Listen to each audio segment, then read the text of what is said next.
Setelah mereka berpisah, Liu Qingge pergi untuk menangkap beberapa subjek percobaan. Orang-orang di kota tidak mau bekerja sama, jadi saat ini, tidak ada yang bisa mereka lakukan kecuali menyelesaikan masalah dengan paksa. Terlebih lagi, Liu Qingge bukanlah orang yang sabar dan berakal sehat. Gayanya sangat konsisten dengan tradisi puncak Baisan. Dia keluar begitu saja, menangkap lebih dari selusin pria kekar, lalu mengikat mereka ke tempat-tempat di belakang lobi. Sekarang telah menjadi tempat penelitian untuk Mu Qingfang. Sekelompok pria kekar memaki dan menangis, sekeras sekelompok wanita. Shen Qingqiu pergi ke perbendaharaan bawah tanah dan menjelaskan rangkaian kejadian kepada yang lain. Dia tidak menyebutkan bahwa dia sendiri telah terinfeksi.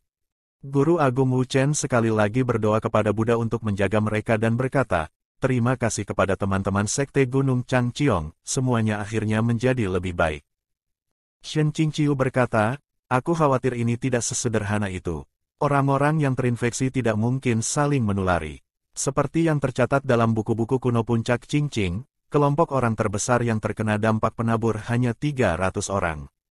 Jika area yang terinfeksi di seluruh kota begitu besar, pasti ada lebih dari satu penabur. Liu Qingge meletakkan tangannya di gagang dan berdiri. Shen Qingqiu tahu bahwa dia adalah orang yang bertindak. Dia ingin segera pergi untuk mencari penabur lain dan membunuh mereka. Shen Qingqiu berkata, tunggu sebentar. Ada hal lain yang ingin kukatakan. Mu Qingfang, Seshung, tolong bicara. Shen Qingqiu tidak tahu bagaimana mengatakannya. Dia ragu-ragu sejenak dan kemudian berkata, Luo Binghe sudah kembali. Yang lain tidak banyak bereaksi. Di antara mereka bertiga, Guru Agung Wu Chen dari Kuil Zhaohua bahkan tidak tahu siapa Luo Binghe.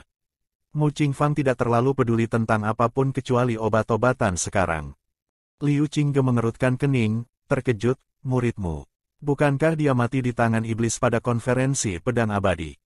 Shen Qingqiu merasa semakin sulit untuk menjelaskan, dia belum mati. Dia kembali hidup-hidup. Karena kesal, dia berkata, kau dan aku akan pergi berpatroli di kota dulu. Saat kita kembali, kita akan bicara.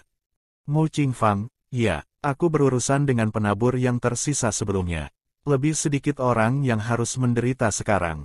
Aku juga harus pergi dan melihat pasien itu. Ketika dia mengatakan itu, Shen Qingqiu teringat seperangkat alat bedah perak berkilau milik Mu Qingfang. Dia memiliki satu set pisau bedah dan jarum lengkap yang semuanya tersebar seolah-olah untuk melakukan otopsi. Ada juga ratusan botol dan toples di ruang penyimpanannya yang tak terbatas, semuanya diberi label yang sesuai dengan deskripsi isi dan efeknya. Itu cukup untuk membuat orang menjadi pucat atau menjadi takut keluar dari akalnya. Dia mengira bahwa ketika sekelompok pria kekar yang diikat ke peron tempat melihat itu, mereka akan benar-benar berteriak cukup keras untuk meledakkan atap. Shen Qingqiu tertawa terbahak-bahak dan hendak mengikuti Liu Qingge keluar dari ruang bawah tanah. Tiba-tiba, tanpa peringatan, suara detak jantungnya sendiri seolah menjadi ratusan kali lebih keras. Segera setelah itu, gerakannya menjadi lamban. Liu Qingge segera menyadari kelainan tersebut dan bertanya, apa yang terjadi? Shen Qingqiu tidak menjawab. Kekuatan spiritual melonjak di tangan kanannya, tetapi hanya aliran energi spiritual lemah yang melewati tubuhnya, tidak dapat menyebabkan percikan. Aku berada di titik kritis, tapi sekarang kau bertingkah. Mu Qingfang berbisik, tanpa obat. Liu Qingge memeriksa denyut nadinya, berhenti sejenak, lalu dengan tegas menekannya kembali, duduk. Tunggu di sini. Menunggu apa? Tunggu. Luo Binghe mengetuk pintu. Shen Qingqiu berdiri, aku akan pergi denganmu. Liu Qingge, jangan menghalangi. Kau adalah guru besar puncak Baisan. Jika kau terbang denganku, siapa yang bisa menghalangi kita? Mu Qingfang berkata, Shen Seshung, apakah kamu sudah minum obat hari ini? Shen Qingqiu benar-benar ingin melihat ke langit dan berteriak, aku belum menyerah dengan perawatan. Aku jelas minum obat tepat waktu bulan ini. Aku juga meminta Liu untuk membantu membersihkan meridianku dari racun pada waktunya. Jadi, kenapa sekarang secara misterius bertingkah secara tiba-tiba? Betapa membingungkan. Tepat pada saat itu, pemberitahuan sistem berbunyi, poin keren protagonis plus 100. Nyah. Apakah kau bermaksud mengatakan bahwa Shen Qingqiu kurang beruntung, protagonisnya sangat keren? Jangan berani-berani begitu saja. Sistem, jelaskan mengapa kau tiba-tiba menambahkan poin. Mu Qingfang berkata, Shen Shishung tidak boleh memaksakan diri. Liu Shishung hanya memikirkan kebaikanmu sendiri. Ini akan sangat membahayakan tubuhmu jika kau berlarian selama kobaran racun. Tetap di sini dan istirahat. Aku akan pergi mengambil obat. Tunggu hingga Liu Shishung kembali dan gunakan energi spiritualnya untuk membantumu melewati serangan itu. Shen Qingqiu berdiri 3 kali dan ditekan kembali oleh Liu Qingge setiap kali. Nada suara Mu Qingfang seperti suara orang dewasa yang memarahi anak nakal. Shen Qingqiu berkata, baiklah. Liu sedih, dengarkan aku. Penabur berkulit merah tua dan sangat mudah menular. Jika kau menemukan hal mencurigakan yang terlihat seperti itu, jangan terburu-buru. Serang dari jarak jauh. Ketika kau kembali, kau harus datang ke kamarku. Aku punya sesuatu yang penting untuk dibicarakan denganmu. Kalimat terakhir adalah yang paling penting. Shen Qingqiu sengaja menekankan kata-kata itu. Latih pasukan selama 1000 hari untuk menggunakannya selama 1 hari. Liu, kamu harus melindungiku. Setelah 2 orang meninggalkan ruang bawah tanah, Guru Agung Wu Chen berkata, Shen Xianxi, tidakkah menurutmu ini aneh? Dunia iblis telah lama terdiam, tetapi dalam beberapa tahun terakhir, ia menjadi aktif kembali. Pada konferensi abadi terakhir, banyak monster langka keluar lagi. Dan kali ini penabur yang tidak muncul selama 100 tahun muncul di kota Qinlan. Aku khawatir itu bukan pertanda baik. Tidak hanya itu, para penabur ini jelas telah diperkuat. Awalnya, tidak ada ketentuan bahwa orang yang terinfeksi tidak dapat menjauh dari jarak tertentu dari penabur.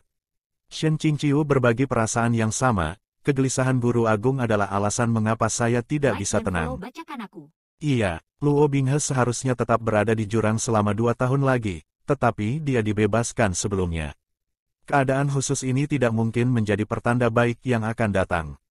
Setelah Guru Agung Wu Chen terinfeksi, dia menderita kerusakan hebat pada tubuh dan qi-nya. Segera setelah percakapan mereka, dia menjadi lelah. Shen Qingqiu membantunya berbaring, lalu mencoba diam-diam keluar dari ruang bawah tanah. Wu Chen bersembunyi di ruang bawah tanah karena dia tidak bisa terlihat di luar. Kamar Shen Qingqiu berada di lantai 2 toko senjata. Liu Qingge belum kembali, jadi dia belum bisa tidur. Dia hanya duduk di meja dengan linglung. Dengan sedih dia memikirkan seekor domba kecil, Luo Binghe, yang akan berteriak, Sizun, sepanjang hari. Dia bahkan berharap ini adalah cerita yang berbeda. Kemudian, dia memikirkan tentang teratai hitam Luo Binghe yang membuat orang merasa tidak nyaman dari ujung rambut hingga ujung kaki. Dia hampir ingin menjambak rambutnya. Setelah beberapa saat, seseorang mengetuk pintu. Ketukan itu tidak ringan atau berat. Shen Qingqiu berdiri dari meja dan berkata, Liu sedih. Aku sudah menunggumu di tengah malam, masuklah. Kedua sisi pintu tiba-tiba dibanting hingga terbuka. Luo Binghe berdiri di depan pintu kamar, didukung oleh kegelapan tak terbatas, berdiri dengan tangan di punggung, bibirnya sedikit melengkung.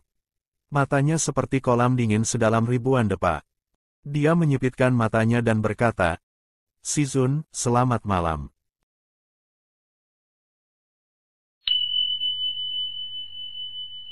Akhir chapter 33.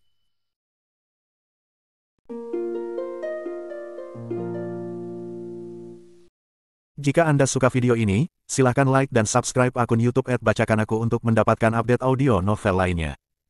Terima kasih.